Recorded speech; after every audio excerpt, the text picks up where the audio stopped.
A lot of rappers still, it seems like, want to be Tupac. They want to have his popularity. They want people to love them like everyone loves him. But why do you think no one's succeeding? Well, because this is what they fail to realize about Tupac. In order for them to be Tupac, they would have to die before they peaked. Right before they peaked, they would have to die. So if you don't die, you can't do it. Bottom line, if you don't go die, you're not gonna be the next Tupac, because it ain't gonna be the next Tupac. Straight up.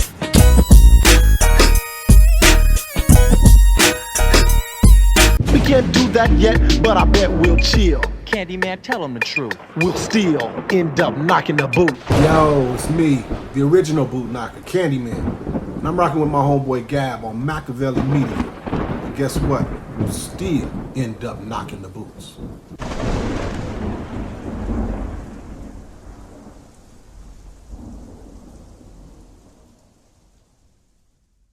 You told me some stuff off the air, and people don't have a clue how close or how tight you guys really were. You told me it was one point in time that you, Johnny, and his wife actually lived together. Oh, yeah, absolutely. Like, that's pretty close. That's pretty damn close. You know what I mean? Yeah, most definitely. We're working on trying to do some stuff independently at my house in Chino Hills. And, it was a big spot. So most definitely we had a studio up there, and, they had just connected at that time. And so, we were getting it in.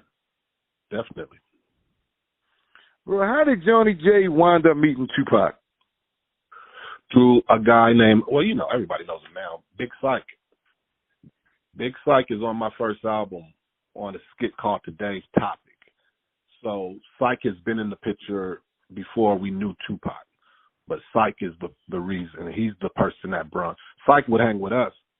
Johnny would make beats and sell beats throughout the neighborhood, and word got out that, you can get these beats from this funky-ass Mexican over here. And so people were coming over there, and all kinds of people, gang-affiliated people. I mean, Johnny was really getting it in, because at that point, rap was just starting to really bubble, like in L.A. We knew it could be done because NWA blew up. So now everybody knew that, hey, you could actually get on. So they would go to the studio and get some beats and, a couple $100. And, Syke was one of those guys. Syke was rapping early. Syke was rapping early. People don't understand that. Big Syke, he was rapping early in the game. Talented rapper. Rest in peace to Big Syke. Rest in peace to Johnny J.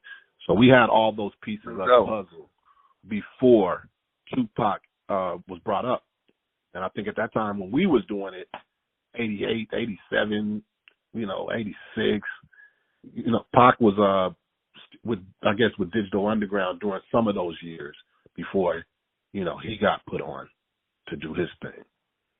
So yeah, just check the timeline. That's all you got to do. When did Brenda's Got a Baby come out?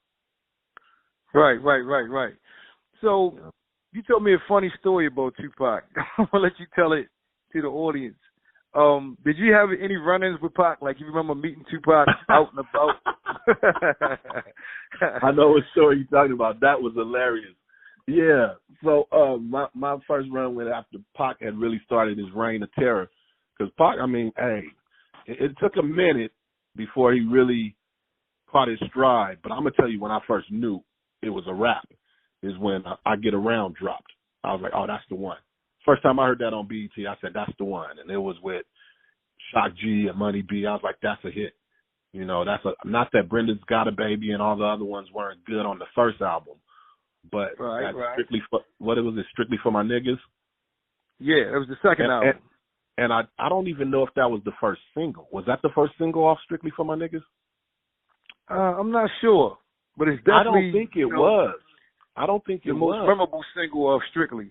Yeah, that's what I'm saying. I'm not even sure. I'm not even sure if it was the first single. We'd have to check, but I remember it very, very well when it dropped, and I was like, okay, yeah, he's on. That's the one. First couple, the intro of that, I knew that was it. So anyway, we hadn't really been, exposed to Tupac or any of that stuff, and then Johnny, after we basically went our separate ways and started doing our own thing different. You know, I knew he was working with Tupac, Thug Life, and all of that stuff. And I ended up running into Big Syke at a club during that time. Johnny wasn't there, but I ran into Big Syke at a club, and we was talking and catching up on old times. And then he said, "Oh, man, I'm over here with Tupac," and, you know, introduced me to Tupac. And so I'm like, okay. So, you know, I shook his hands, trying to chop it up. And then, you know, we're both standing by each other. So, like, a crowd of females or whoever came over and like, "Hey, can we get a picture?" So I don't know which one of us they talking to, but it was Pac. And so I was like, okay, my man is that guy. So, you know, he was becoming that guy for sure. And then one of the girls asked me if I would take a picture. So I'm like, oh, sure, right man, take a picture with you? Yeah, a picture with me? Okay, no, take a picture of us. I said, okay, this shit is getting out of hand right now, okay? I'm out of here. I took that picture, swallowed my pride, and got the hell up out of there. Now, for the people that don't understand what he's saying, the girl walk up like, "Oh, can you take a picture?" He's thinking, "Yeah, sure, I'll take a picture with you." She like, "No, hold this camera and take a picture of me and Tupac." Of me and Tupac. I said, okay, right. This shit is getting out of control now.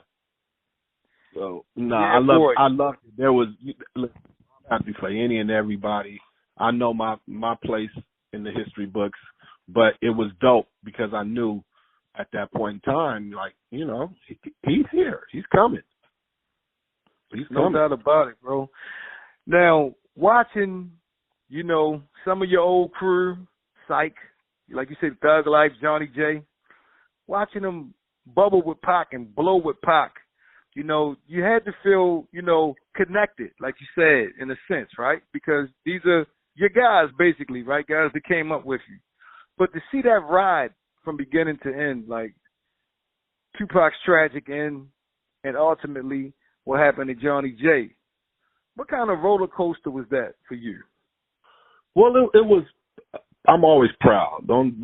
Let's not sugarcoat the facts that, you know, me and Johnny definitely had a falling out. I don't have to hide that. But well, if you want to go into that, like, you want to elaborate or no, we just had a different vision. You know what I'm saying?